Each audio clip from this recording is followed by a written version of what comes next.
Hi friends, എല്ലാവർക്കും പുതിയ വീഡിയോയിലേക്ക് സ്വാഗതം. ഈ ഫ്ലവർ കണ്ടില്ലേ, നല്ല ഭംഗിയുള്ള ഫ്ലവറാണ്.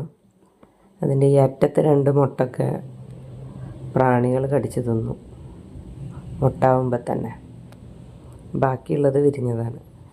ഈ ഒരു ചെടി ഇങ്ങനെ കിടക്കുന്നത് എന്താണെന്ന് വെച്ചാൽ, പൂക്കളുണ്ടായ തണ്ടിൻ്റെ മുകളിൽ നിന്ന് ഒരു ചെടി വളർന്നു വന്ന് അതിൽ പൂവുണ്ടായതാണ്.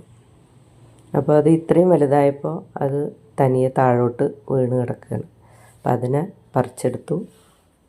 അതിൻ്റെ മുറിവിലേക്ക് കുറച്ച് സാഫ് തേച്ച് കൊടുക്കണം. നല്ല ആരോഗ്യമുള്ള ചെടിയാണ്. ഈ കരിയിലേക്ക് ഇത് നട്ടു കൊടുക്കാമെന്ന് വിചാരിക്കണം. അത് തന്നെ അതുപോലെ ഒരു ചെടി കൂടി ഉണ്ടായിട്ടുണ്ട്. തണ്ടിൻ്റെ മുകളിൽ വീണ്ടും അതുപോലെ വേര് വന്ന് അതും പൂത്ത് നിൽക്കുന്നുണ്ട്. അതിൽ 2 മുട്ടയുള്ളൂ. അപ്പോൾ ഈ ഒരു ചെടിയുടെ മുറിവിലേക്ക് നമുക്ക് സാഫ് കുറച്ച് തേച്ച് കൊടുത്ത്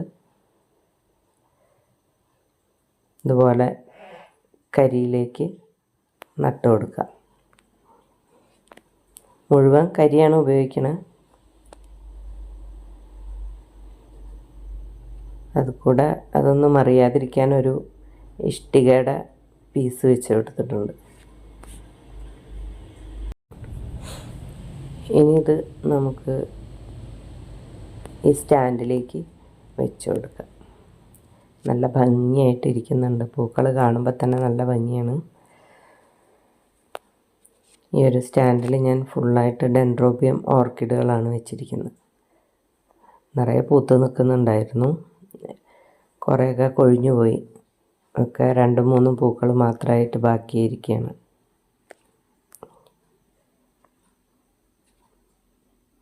നന്നായി ഈ കരിയിലേക്ക് വേര് പിടിച്ച ശേഷം നമുക്കിതിലേക്ക് വീണ്ടും വളങ്ങളും അതുപോലെ ദിവസം നനച്ചു കൊടുക്കണം. ഇതിപ്പോൾ മഴ കൊള്ളാത്തൊരു സ്ഥലത്തായ കാരണം ദിവസം നനച്ചു കൊടുക്കേണ്ടതാണ്. വീഡിയോ എല്ലാവർക്കും ഇഷ്ടമായെങ്കിൽ ലൈക്ക് ചെയ്യുക, ഷെയർ ചെയ്യുക, സബ്സ്ക്രൈബ് ചെയ്യുക. അതിനടുത്ത് കാണുന്ന ബെൽ ബട്ടൺ കൂടി ഒന്ന് പ്രസ് ചെയ്ത് ഓൾ എന്ന ഓപ്ഷൻ കൂടി കൊടുക്കുക. Thanks for watching.